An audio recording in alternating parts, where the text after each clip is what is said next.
Welcome to all my dear Bhaiya Bahan. Today we are again going to start the same chapter, that is deep water.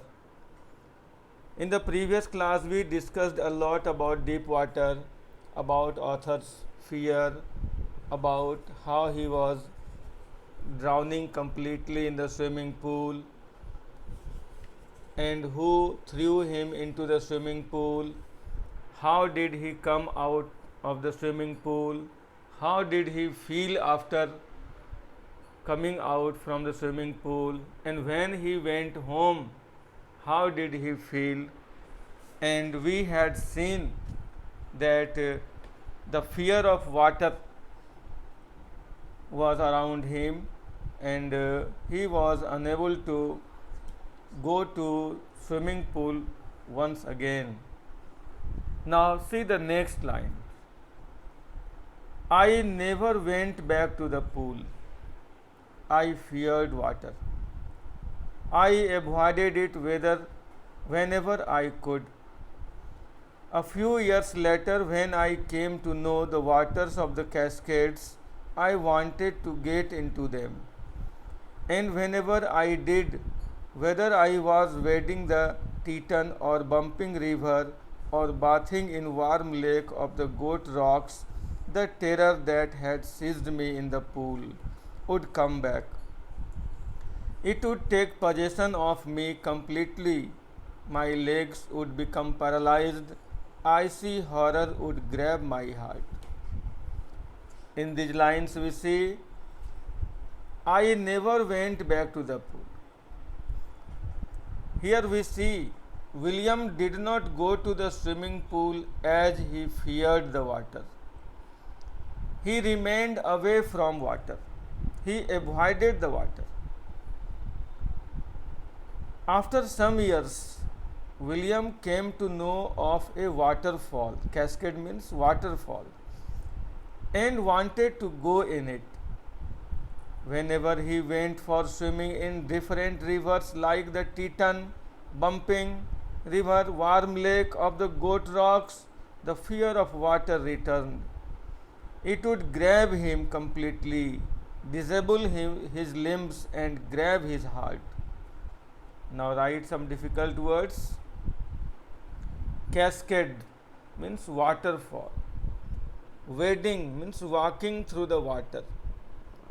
Bumping means bouncing. Take possession means control. Handicap means hindrance or difficulty. Rolled by means passed. Canoes means small boats. Now see the next paragraph. This handicap stayed with me as the years rolled by. In canoes on main lakes, fishing for landlocked salmon, bass fishing in New Hampshire, trout fishing on the Deschutes and Metolius in Oregon, fishing for salmon on the Columbia, at Bumping Lake in the Cascades. Wherever I went, the haunting fear of the water followed me. It ruined my fishing trips, deprived me of the joy of canoeing, boating, and swimming. In these lines, we see the fear of water remained with William as he grew up. On the boating trips to different lakes in the Maine region, New Hampshire, Deschutes, Metolius, Columbia, Bumping Lake, where he fished different varieties of fish, namely salmon, bass, and trout, the fear followed him. His fishing trips were destroyed as he did not enjoy boating and swimming due to the fear. Now you write some meanings here. Salmon, bass, trout means kinds of fish. Ruined means destroyed. Trips means journeys. Deprived means prevented. canoeing means boating. Now see the next line. I used every way I knew to overcome this fear, but it held me firmly in its grip. Finally, one October, I decided to get an instructor and learn to swim. I went to a pool and practiced 5 days a week, an hour each day. The instructor put a belt around me. A rope attached to the belt went through a pulley that ran on an overhead cable. He held on to the end of the rope and we went back and forth across the pool, hour after hour, day after day, week after week. On each trip across the pool, a bit of the panic seized me. Each time the instructor relaxed his hold on the rope and I went under. Some of the old terror returned and my legs froze. It was 3 months before the tension began to slack. Then he taught me to put my face under water and exhale and to raise my nose and inhale. I repeated the exercise hundreds of times. Bit by bit, I shed part of the panic that seized me when my head went under water. In this paragraph, we say William tried to ward off the fear but was unable to get rid of it. Finally, in the month of October, he hired an instructor to teach him swimming. He would practice for an hour each day, 5 days a week. William describes the learning process. The instructor put a belt around William's waist. The belt was attached to a thick rope. The rope went through an overhead pulley and was held by the instructor. It ensured that in case William drowned, the instructor would pull him out. William swam across the length of the pool for several weeks. Whenever the instructor loosened the rope, he went down into the water and the fear would return. It would immobilize his legs. It was after 3 months of practice that William got comfortable. Then the instructor taught him to breathe in the water. He taught him to put his face under the water and exhale his breath. He was taught to raise his nose out of the water and inhale. William practiced several times. Gradually, he got rid of the panic that would grab him when he put his head under the water. Now, write some difficult words. Instructor means coach, or you can say teacher. Attached means connected with. Fourth means ahead. A bit means a little. Tension means stress. Slack means become less. Exhale means breathe out. Inhale means breathe in. Bit by bit means gradually. Said means gave up. Now see the next lines. Next, he held me at the side of the pool and had me kick with my legs. For weeks I did just that. At first my legs refused to work, but they gradually relaxed and finally I could command them. Here in these lines we see, in the third phase of the learning process, the instructor taught William to kick the water's surface with his legs. He did this for many weeks. Initially, his legs did not move but gradually they relaxed, and finally William could order them to kick in the desired way.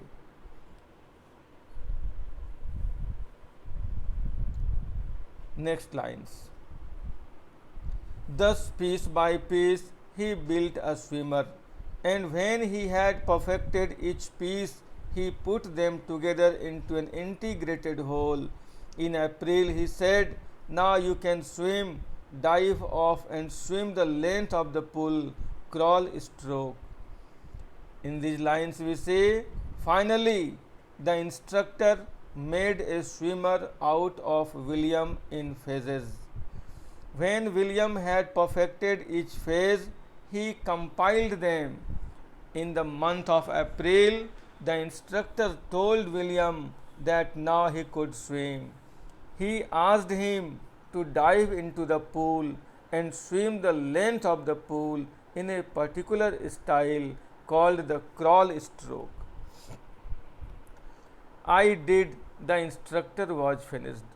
And in this way, William started swimming and the classes came to an end. The instructor made him a perfect swimmer. Now, next paragraph. But I was not finished. I still wondered if I would be terror stricken when I was alone in the pool. I tried it. I swam the length up and down. Tiny vestiges of the old terror would return. But now I could frown and say to that terror, trying to scare me, well, here is to you, look, and off I would go for another length of the pool. In these lines we see, William had not overcome the fear yet and wondered if the terror would grab him when he would be alone in the water. He tried to swim alone in the pool. The terror returned in small phases, but now, as he knew how to swim, he faced the terror with confidence. He swam another length of the pool. Here you line some meanings. First word is command. Command means direct. Integrated means complete.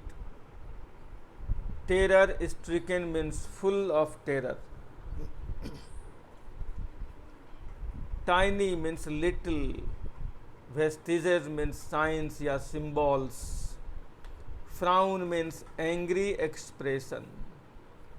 Now, see the next lines. This went on until July, but I was still not satisfied. I was not sure that all the terror had left.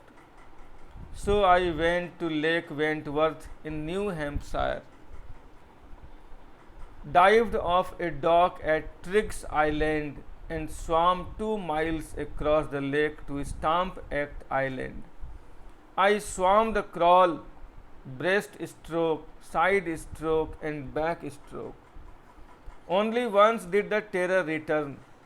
When I was in the middle of the lake, I put my face under and saw nothing but bottomless water. The old sensation returned in miniature. I laughed and said, "Well, Mr. Terror, what do you think you can do to me?" It fled and I swam on. Here in this paragraph we see William swam like this till the month of July, but was not satisfied. He wanted to be sure that all of the fear had left him.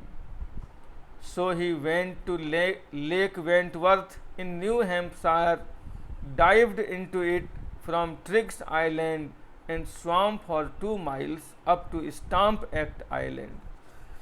He swam in different styles: crawl, breaststroke, side stroke, and back stroke. The terror returned only once when he was in the middle of the lake. When he put his head under water, He saw water all around and the fear returned. This time William laughed at the terror and said to it that it could not harm him.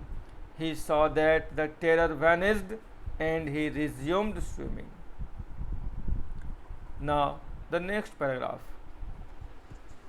Yet I had residual doubts. At my first opportunity, I hurried west, went up the Teton to Conrad Meadows, up the Conrad Creek Trail to Mead Glacier, and camped in the high meadow by the side of Warm Lake. The next morning I stripped, dived into the lake, and swam across to the other shore and back, just as Dog Corpron used to do. I shouted with joy, and Gilbert Peak returned the echo. I had conquered my fear of water. In this paragraph, we see William still had some doubt about the fear. So he hurried towards the western direction. He went up to the Teton, reached Conrad Meadows, walked up the Conrad Creek Trail to Mead Glacier. He camped at the meadow by the Warm Lake. The next morning, he wore the swimming costume and dived into the lake.